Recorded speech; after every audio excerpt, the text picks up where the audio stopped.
Good evening and welcome to another episode of Unstoppable Overcomers. And I'm your host, Dorothy O'Dell, for this evening. Before we bring on our amazing guest, Delia, who is a veteran and has special skills, coaching, focusing on bullying awareness. Really excited to have her on the show tonight. But before we get started, we're just going to say thank you to our first sponsor of tonight's show. So with that, we'll be right back. Today's show is sponsored by the L.L.C Coach, an innovative entrepreneurial venture partner that will take your income and self-expression to the next level. With his established 5-pillar methodology, the L.L.C Coach can help you build a solid foundation for success and expand your full potential. As a venture growth coach, the L.L.C Coach is dedicated to partnering with you and your established business to help you grow your income and achieve your goals. Whether you're an entrepreneur or a professional looking to take your career to the next level, the L.L.C Coach can provide you with guidance, support, and resources you need to succeed. If you're ready to unlock your full potential and achieve your dreams, then schedule a free 30-minute inquiry call using this link provided. Trust me, as a client who's experienced his growth interventions already, you won't regret it. Right. So with that, I'm going to bring Delia to the screen. Welcome to the show. Thank you, Dorothy. I'm happy to be here. Absolutely. So for our viewing audience that has no idea who you are, share a little bit about yourself and more about what you do. Yeah, so my name is Dāli Rivera. I live in Maryland and I have 2 great kids. They're teens now. I dove into bullying awareness and prevention education because when my 5-year-old then, she's almost 17 now, when she was 5, she was bullied, and I looked for answers and for help through the school and through the bus driver, and nothing was provided. So my child had to just keep going to school, being tormented by 3 boys, and it wasn't just her.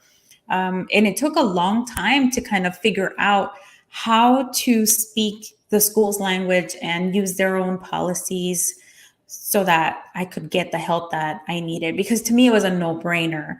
So eventually I created the Diversity and Anti-Bullying Academy to educate parents on how to be better advocates. And here I am still providing these services. Wow, that's amazing. First of all, thank you for your service.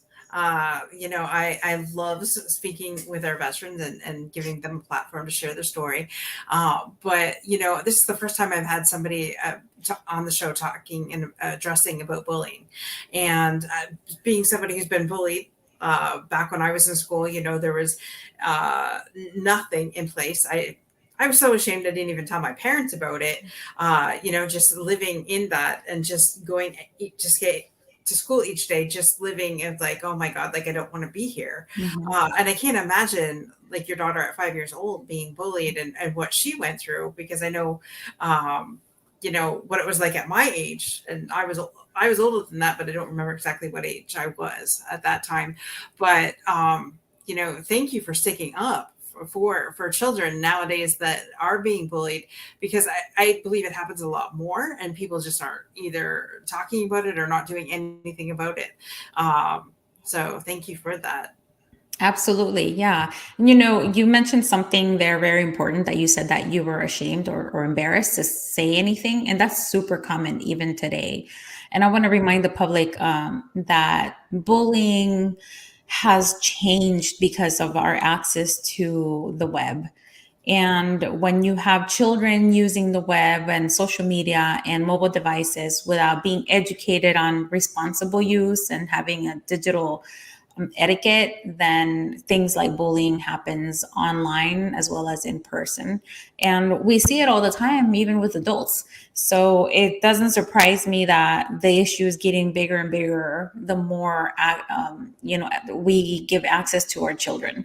But I have a whole conversation just on the online aspect of it alone. All right. And I can imagine, because, even adults, we can't have a difference of opinion without somebody going all crazy on social media, which Yeah. it blows my mind. Mhm. Still to this day, I'm like, we're adults here, people. Like, seriously. And so, and I forget what the name of the girl that was bullied, and she ended up killing herself. she was which one? cyberbullied.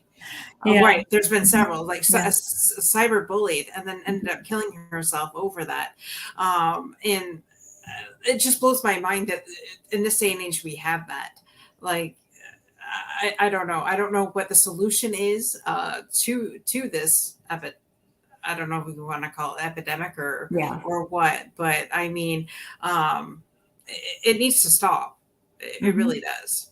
Yeah, yeah. I'm one of the girls who died, and actually, the latest reports that I've seen on the news have been from kids from New Jersey. So I don't know if it's a New Jersey thing, something's going on over there. But Mallory Grossman, a 12-year-old, she was bullied severely. The school knew about it.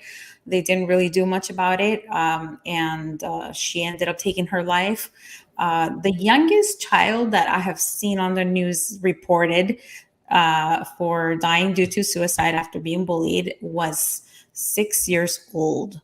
That's really, really young. And yes, you can, it's bullying alone is an epidemic.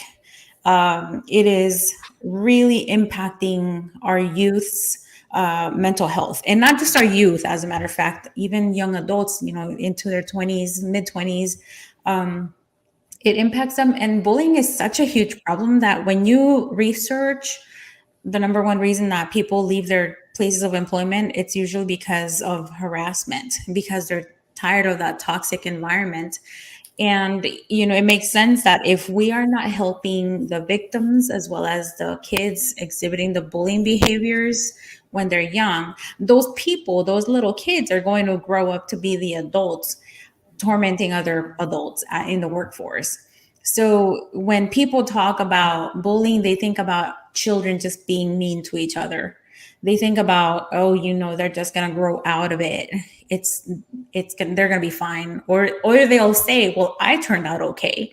But then a lot of us, it takes us years to realize how those things impact us as we grow up, and how they help shift our decision making. I've spoken to a lot of people who say, well, I was bullied heavily. I didn't think it really, impacted me aside from just like confidence and not having friends. But then I realized that you start to devalue yourself because you start believing what the bullies are telling you. And then you choose people who are of lesser, I guess, standards than that you would have gone for. And those people sometimes are abusive in different ways, whether it's financially, verbally, physically, mentally. And then you become a victim of domestic violence or something else. So when you hear a child talking about, I think I'm being bullied, I always recommend that you be careful how you respond, because you can shatter and discredit their emotions and their trauma completely by just simply saying, are you sure that's what happened? Like you're making them doubt themselves. And you might not do that purposely. That's a lot of us, we're going to emulate what we saw growing up. So if we were raised by being questioned by our parents, about every experience we had, then we're probably going to do that to our children or to others, because that's what we know. And we unconsciously, create these habits. Because, have you ever said like, oh my gosh, I'm never going to say that. I'm not going to turn out like my mom and dad. And then you catch yourself saying something to your kids and you're like, oh my gosh, I just Every have, damn day. right? So we have to be really careful, and always, the first thing I recommend is when a child tells you that they think they've been bullied, know that they're coming to you, and it took a lot of courage for them to come to you and say that to you, because they know that there's a chance that nobody's going to believe them. So please tell them, thank you for trusting me. I'm sorry that this is happening to you, or that this happened to you. And the third thing you could say that is really going to change everything for them is, how can I help you? asking them how they want to be helped is really important, because sometimes kids know the answers. Because remember, if it's happening to them at school or at church or at a summer camp, they're the ones living in that environment most of the day, not you. So you know that your child knows that community really well, better than you do. Right. So that's why it's important to ask your child, how can I help you? What can I do? And they'll probably throw out an idea, and most of the times it'll be a good idea. You can give suggestions, to say, how about if we did this? What do you think about that? And they might say yes or no, but remember, they know that bully better than you do, and they know what would probably trigger them more. And a lot of times kids are just asking for help because they really need like a sounding board, somebody to hear out their idea. And what do you think, mom? What do you, because they trust you, right? They trust your judgment. And they were like, well, let me see what they'll say. And if it sounds good to them, then I'll go for it. I'll handle it this way. And it's okay if they say, hey, can you be there with me when I talk to so and so, if that's what's going to happen? They just want your support. Right. Yeah. You said a lot there. Like when you were talking, I was getting flashbacks of my childhood. Because seriously, it was, and when I didn't even, I mean, when I share my story, I could see the timeline. And basically when you said it, it was like a whole new meaning for me, because yes, I was bullied in school, and then low self-esteem, which led me to be open to my abusive relationships, mentally and verbally, abused and things like that at home and in the workplace. Cause work was, a couple of my workplaces have been toxic, to the point where like I can't even believe I stayed there. Like now that I'm past that, I'm just like, well, is a paycheck really worth it? And maybe I should have stepped up, and said something so that the next person wouldn't have to go through that, right? But in the one place that I worked at, like the employer didn't care who he yelled at. It didn't matter, because everybody, if he was pissed off at you, everybody knew about it. So I wasn't the only one. But then now that I'm looking back, I'm like, yeah, I guess I should have done something more about that, right? And so by sharing and opening up and it's being enabling that person to be able to behave, to continue that behavior.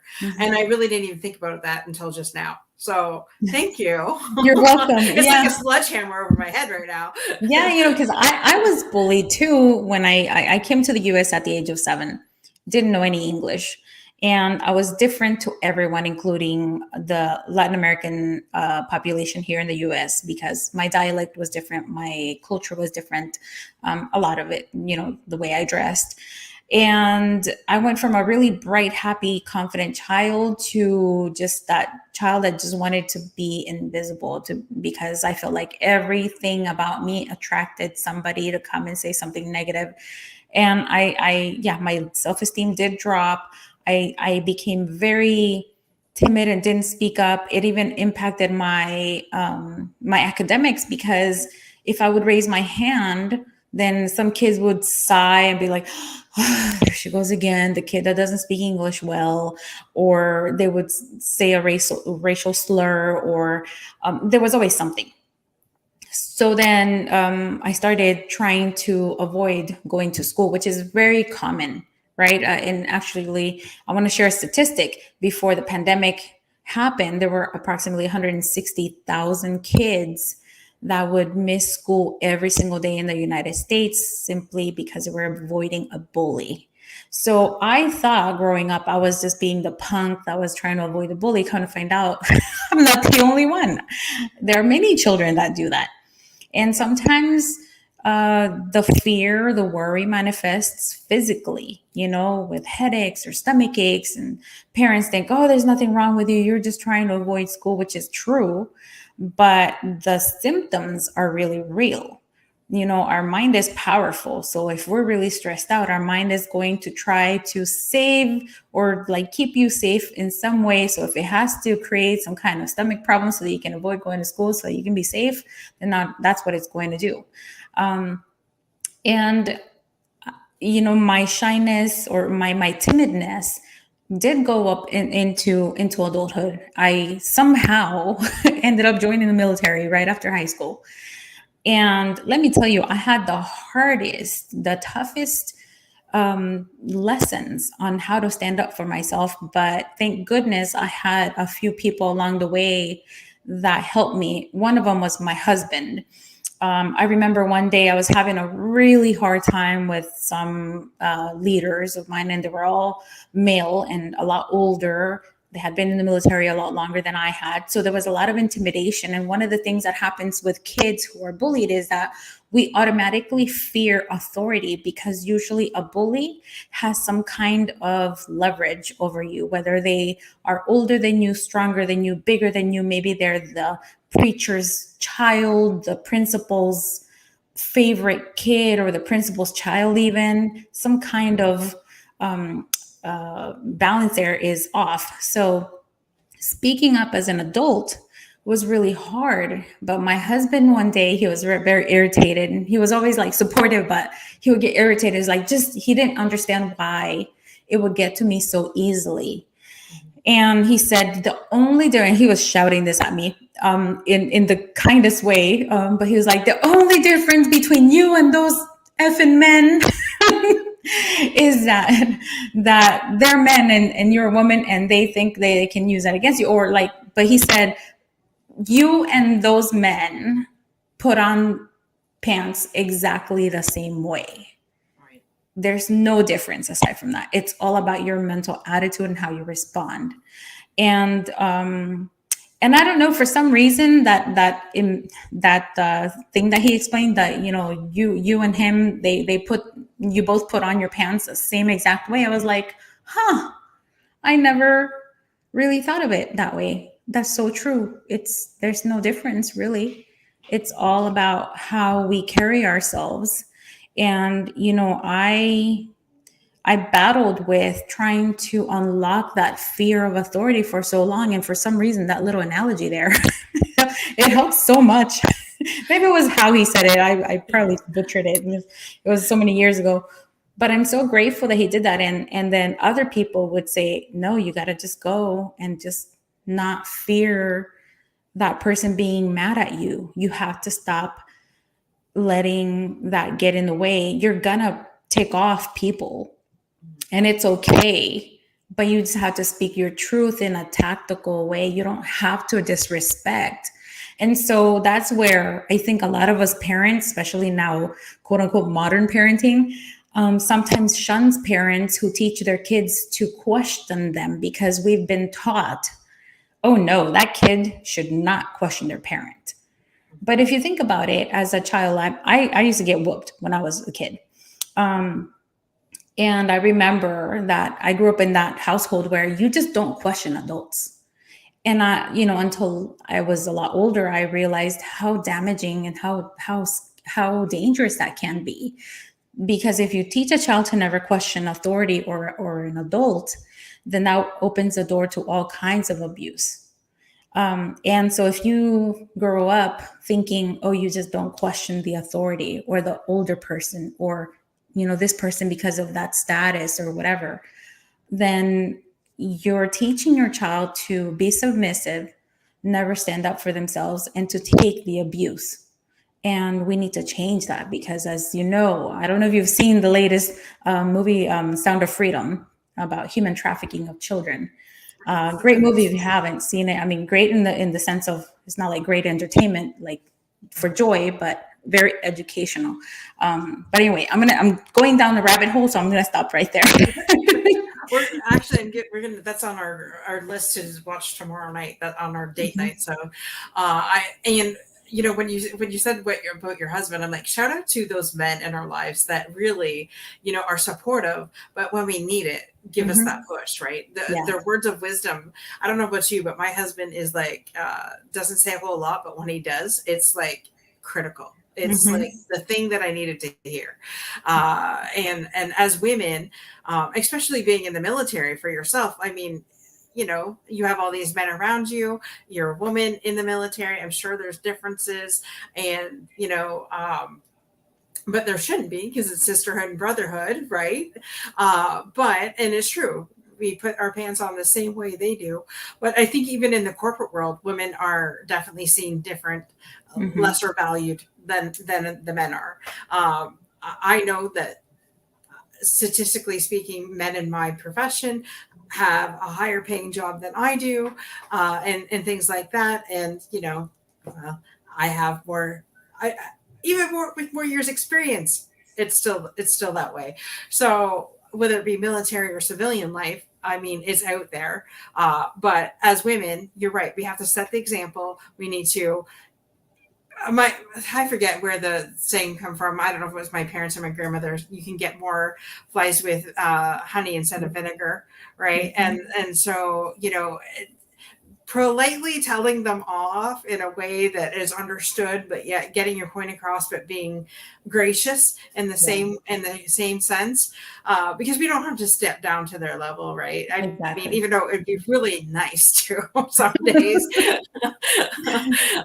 and then it goes back to the whole hurt people hurt people. Why do bullies bully? Because they were hurt, right?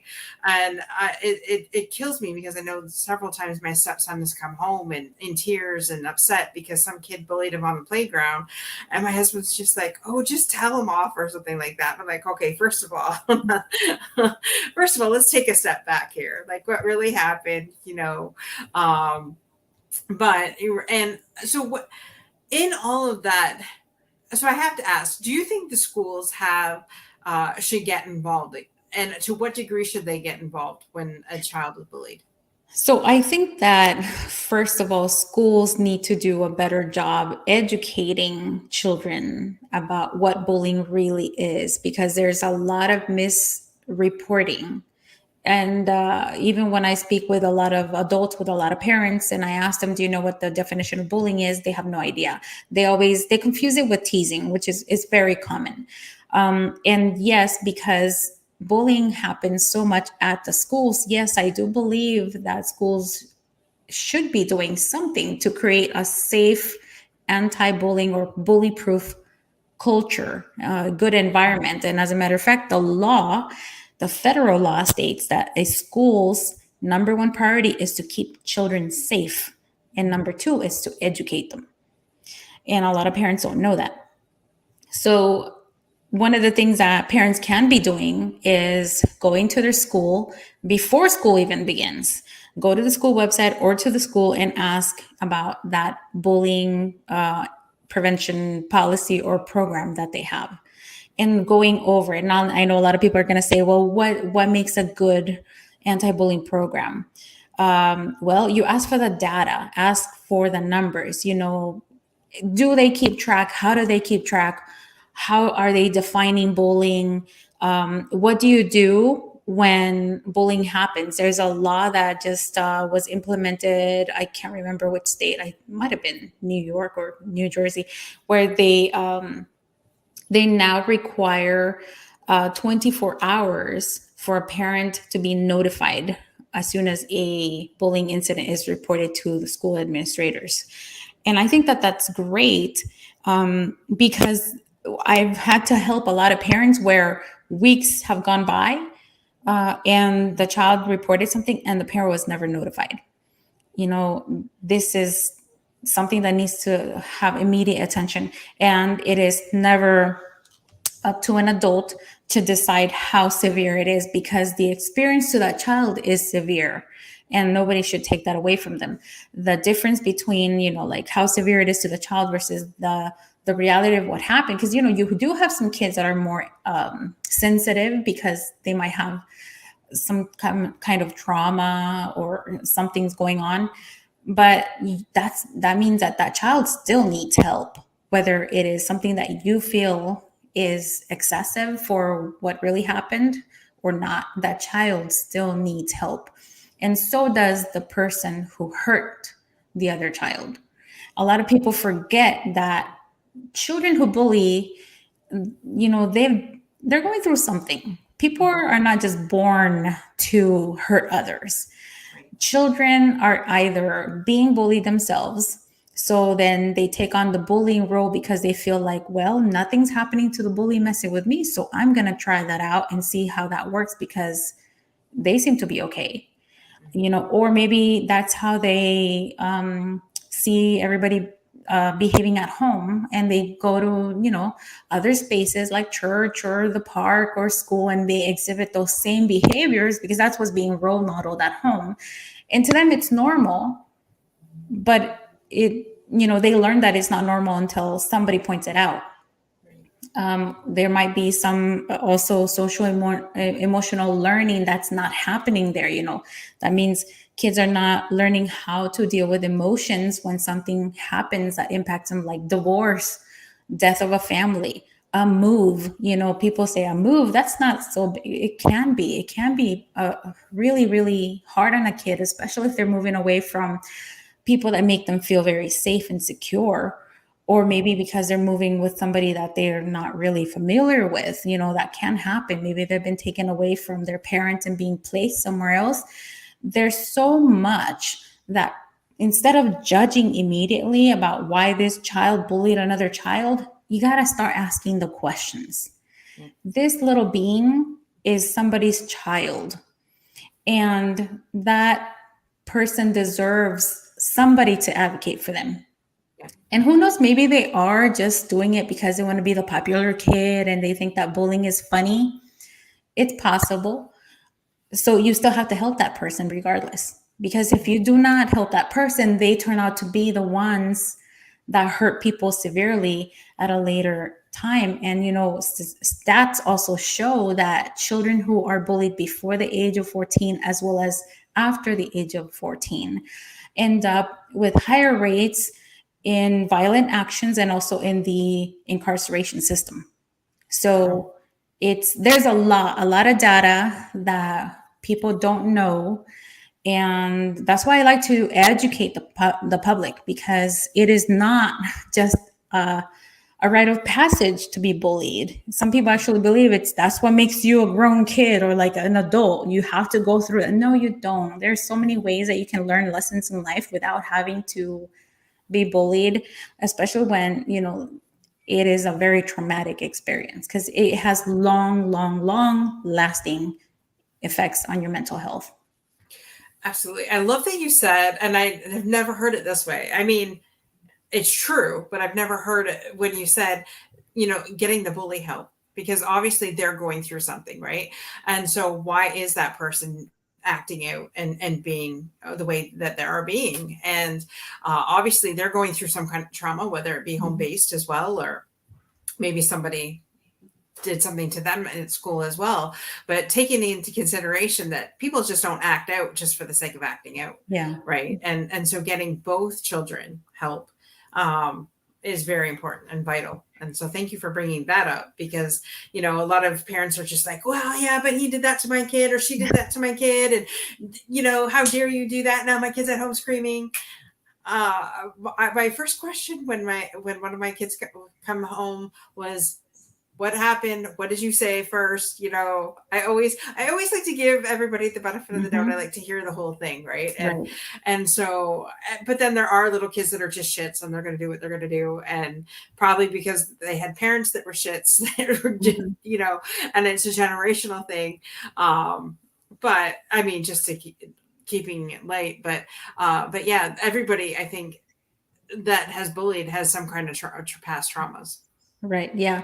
One of the things that I want to bring up, because this comes up a lot, is kind of like what your husband said, just go ahead and say something back to them, being on defense mode. That can work. I mean, I've seen it happen, but most of the times it just becomes this bigger issue. So that's why I don't recommend it. I always recommend you teach your child how to respond with a positive or a neutral statement. Because remember that bullies are looking for a certain reaction. And if you do not teach that to your child and they fall right into their trap, then that bully is just going to keep going for more and more and more, because, oh, you're giving me what I want. Yeah. So there's so many ways that you can respond. And I actually wrote a book, Confident Bully Proof Kids, that's launching August 15th through Amazon. And I have a whole bunch of prompts there for the children. to role play. And one of the things that I've researched is, I've researched how many which anti-bullying programs are effective and why. And UCLA did a study on this last year, and it turns out that I believe it's Sweden, no, the Netherlands, I believe. I might be wrong here, can't remember, but one of those is Sweden or the Netherlands. They have the most effective anti-bullying program, because what they do is that they practice role playing. And I've been actually doing that since I began, because I remember telling my daughter, and she was very, very confident. Don't get me wrong, she was not a timid child. Right. It just so happened that these three boys, who happen to be brothers, ganged up on her and some kids because they thought they could. And I remember role modeling or role playing with her how to respond back. And it was very helpful, because if you do not help children feel the words that are coming out of their mouths, and if you do not show them how to have powerful stances, then they're not going to do it all on their own. And this is why, things like the power of affirmations and saying them out loud is so, so powerful. And so the younger the child, the easier it is for them to role play.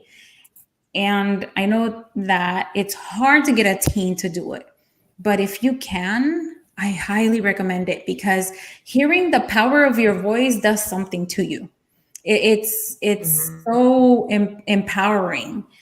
And that's why I provide those prompts for the kids. And I actually provide prompts for the parents too, because you have to recognize that some parents don't know how to defend their kids because they were bullied or intimidated at some point in their lives and never really learned how to stand up for themselves. And that's the other thing too, that kids, if they do not see you standing up for themselves, for yourself, even in the smallest ways, then they're not going to do it themselves. You can teach and teach and teach and have them read books, but there's a less chance that they'll do it unless they see you do it. And there's so many ways that you can teach a child from a very young age how to stand up for themselves and how to be confident with little things, like when you go to the grocery store, just for the sake of practice, have your child go ask for a price check on an item all on their own. You might have to walk with them at first or stand behind them and whisper into their ear what to ask, how to say it. And then eventually they'll do it on their own. And those little, actions, they actually help with their confidence. If they want to do a sport that scares them, let them do it. If they want to be daredevils and do that backflip, let them. Don't let their gender, their ability or disability get in the way. If they want to, let them. That is how you build up a confidence, and confidence is the number one thing that can keep your child bully proof. I love that. I love that. We'll be back in one moment. We just have a commercial break with our next sponsor. Today's show is sponsored by Carrie Pachuch, Master Relationship Coach. Have you or your partner ever said these words? My partner never listens to me, and we argue all the time. My partner always has to be right, and everything is always my fault. Our relationship is boring.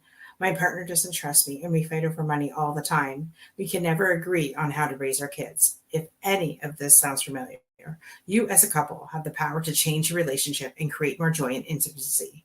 Please visit highestintentcoach.com or 512-593-0524. There you will find links to Carrie's book, courses, and make an appointment and schedule a private conversation. Just for visiting, you are free to download her fun 50 things that couples can do just for fun. We have the tools you need to help as a couple and to help ourselves. Come discover and find your power today. You said so much before we went to that break. And when you said as an adult, your kids need to see you modeling, standing up for yourself. And that is so powerful, because I know there have been many times in my life that I didn't have the confidence to stand up to anybody, and I just took it. Like, it was like I spent my first half of my life as a doormat. The second half of my life is just taking my life back, right? And so Mhm. I love that you said that our kids need to see us modeling, standing up for ourselves. That doesn't mean like in a respectful way. And I love that you said that. And having your giving showing your kids the confidence is like a bully prevention. I Mhm. just love that. Like, and I never even thought of it that way until you said that. I just love that. That is a great tool for our parents that are listening right now. Stand in your confidence, and then you will have confident children. Mhm. Yeah. Um, I absolutely love that. Thank you for saying that. Yeah. You're welcome. Um, it's incredible how much I've learned since this personal experience, having to advocate for my daughter. I never really thought I would end up doing something like this because it's just one of those things, you just you just don't think you're gonna do, but then you realize there's such a need. And there's so many parents that do not speak up because they have lost faith in the system, or they just don't know where to begin. So I always tell them, you begin by asking questions unapologetically. You can ask any question to the school. And if your school leaders have a problem with you asking certain questions, then they're not good leaders. There, there should be transparency. Um, One of the things that is really powerful for a parent to create allyship at school is to always just go with a positive attitude. No matter how much they failed at keeping your child safe, trying to not show any type of hostility, because they're going to judge your child the way that they see you. So if you go in blazing guns and shouting and all this, they're going to think, oh, this kid probably did do X, Y, and Z because look at the parent. That's what the kid's learning at home. So keep that in mind. It takes a lot to keep your bearings, but you have to. And use their own policies against them if you have to. Because if they say, like, this is what I mean about using the policy against them. Let's say their policy states that if a child has already had 3 incidents of bullying, that means that now you the parent of the child who got hurt can ask for that child to be suspended from the bus for a month. Wow. Then now you have the right to ask that child needs to be, please remove that child from the bus for a month, because that's what your policy states. A lot of parents don't know their rights because they don't read that policy. So that's what I mean about using that policy against them. Because what are they going to say? It's in their policy. Right. Why would they say no? And if they do try to say no, then you say, well, it's in your policy. I don't like that. You're supposed to be following it. So I'm going to go up higher. And you do go up higher if you need to. I mean, there's so many things that parents want to like. There's an investigation process. There's a person that's assigned to conduct the investigation. Most people are not trained on how to do an investigation. They're usually a staff member, the assistant principal, the principal. Just like a lot of parents don't realize that almost all teachers who go through their teaching credentials in college are never provided any type of anti-bullying education, meaning they're not taught on how to manage bullying situations in the classroom. And you might be asking, well, why should they? That's bullying. That has nothing to do with teaching. Well, it does. It has a lot to do with teaching, because the majority of teachers report that kids take up a lot of classroom time with misreporting. And a lot of stats show that bullying happens in spaces where adults or other people are present. It is rarely where it's just two kids alone, say in a hallway or in the locker room or somewhere else. It is usually where there are a lot of people present. And bullying is not always physical. It's not a bruise on the eye where it's visible. It's especially nowadays, it's subtle. It is online, and it can start in online and go in person and vice versa. So there is so much that our parents are not being told about bullying.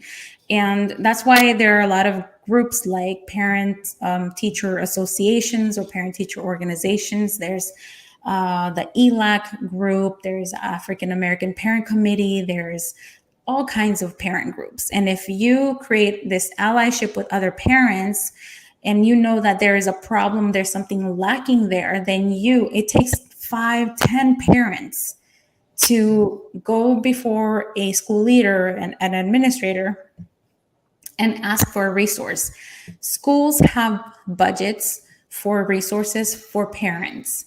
These resources are supposed to help the parent be a better help for their children so that they can learn better. So that's why the budgets include money for things like workshops. So if you wanted to hire somebody who can teach your child how to meditate better because they have like a mind block when it comes to math or science or even writing, then you can ask for that. And the school, if you have enough parents backing you, they will most likely grant it. If there are no funds, which usually is the case, they always say, oh, we have no money. Guess what? All of these parent groups, they're always fundraising. And you can join other parent groups and say, hey, let's gather our funds together. Let's bring in this expert on meditation and how to help these children that are, they always do worse with the tests, but they're very bright. So we need to help them. That's a mental block, part of mental health. So let's pull our money together, pay for this expert to come in and give this class. Well, the schools can also provide bullying education or bullying prevention education to parents, but the majority of them don't. But now you know about me. So let's say you want to hire me, you want to have a virtual workshop for your parents at your school or wherever. You get the funds and you propose it, and then you make it happen. It's up to you. The parents have so much power at schools, and not a lot of parents know about that. And that's why there is always a problem that parents complain about, but nothing's being done. So, if your children see you advocate for something like that, let's say it's a broken door at one of the school bathrooms, and you've known about this for years. You speaking up and saying something about, hey, we need to fix that door already. What can we do? And your child finds out that you're doing that. That is you role modeling advocacy. Mm-hmm. So don't underestimate the power that you have as a parent. And if you think you have a crazy idea, you know what? A lot of crazy ideas became a reality and became solutions for a lot of people. Right. And I mean, being here on a virtual camera, we're in different states. That was a crazy idea at one point. So don't be afraid, because it's better for you to speak up and give a solution than to not give any at all and keep complaining. Right. Or not even doing anything at all, like complaining. At least you're being a little bit heard, but like to even just walk away from it and not do anything. Mm-hmm. What is that teaching your child, right? Yeah. So it's okay for somebody to either walk all over you, or it's okay for you to be a bully to somebody else, is what you're teaching your children. And I don't even realize that we think that that's the message that we're teaching our children. I know maybe subconsciously, I guess, like I can't speak for all parents, but by not saying anything, like you said, we're enabling other children to and their behaviors. Mm-hmm. So that our children see that and they're thinking, okay, well then if they can do that, so can we. Right. And so that's a powerful message from today's show. Like, well, you said so much that's been powerful, but if our parents don't get anything out of this other than the fact that, wait, by me not saying anything or by me not doing anything, I'm just as bad as the person that's acting out to my child, mm-hmm. child. So that in itself is a powerful message. Thank you. I really appreciate it. I really do hope that parents do take the time to look at that policy before school starts. We're in the middle of the summer. I mean, we have for some schools, they'll be starting in like a month.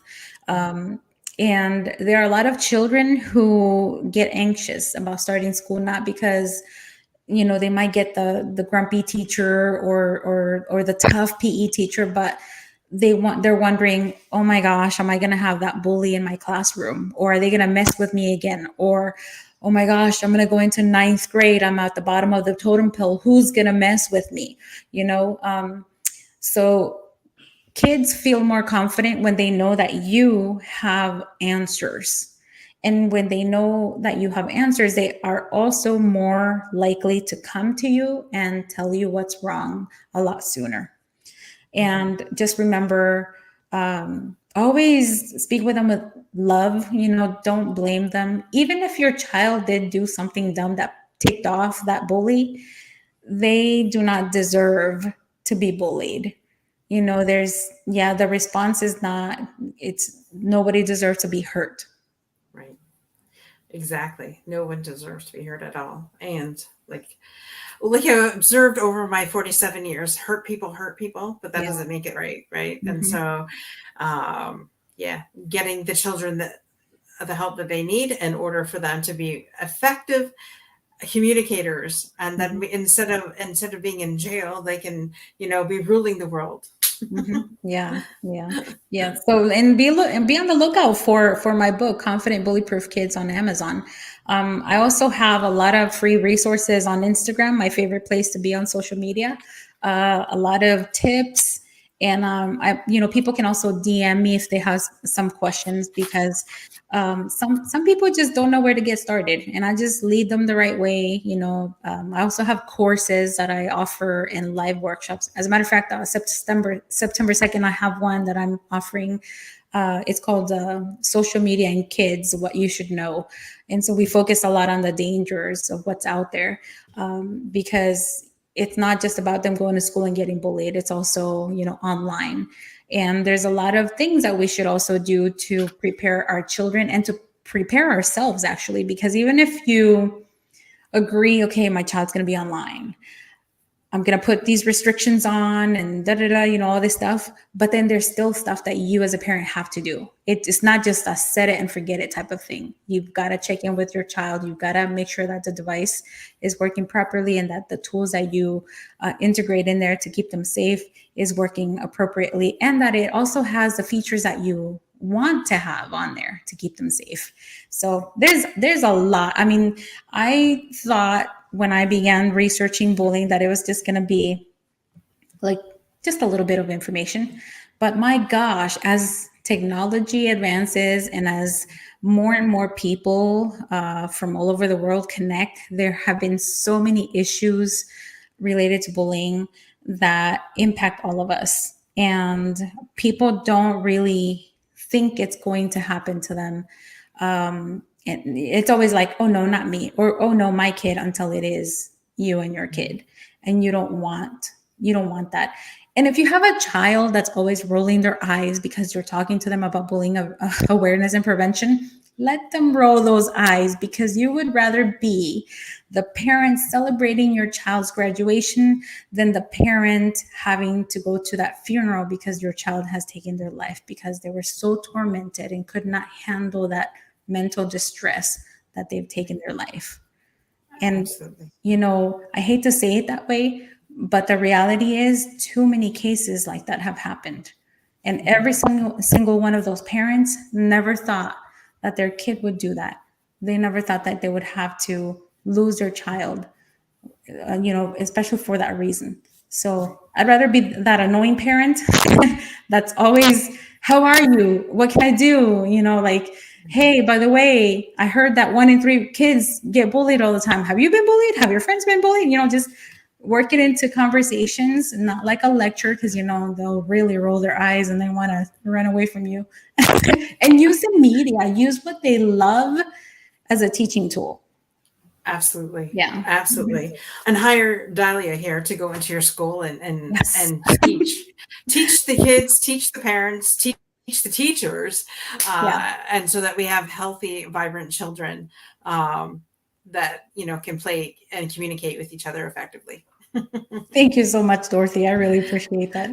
Absolutely. So now is around the time that we usually have Kimberly come in and we do the fundamental section of the show. Unfortunately, Kimberly couldn't be here today. She is off today. So with that, Delia, if you could share with us your three fundamentals. So fundamentals being your three core beliefs that you believe in that make you you. If you were to leave the earth tomorrow, what is it that you want people to be left with? Oh man, that is a big question. The first thing that came to mind is to just live an honorable life, which to me means so much.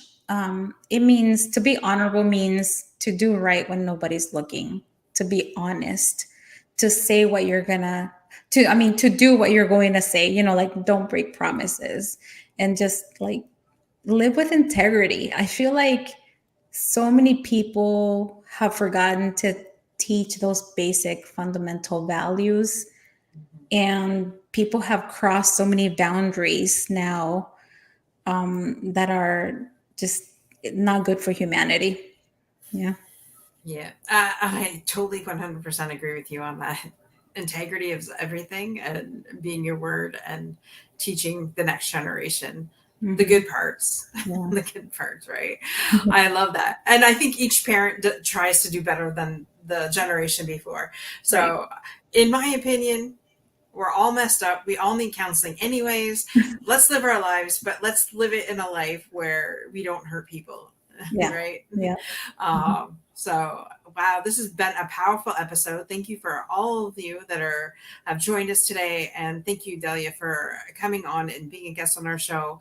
Uh, Definitely a topic that has been needed, and definitely one as we're gearing up to get our kids back into school.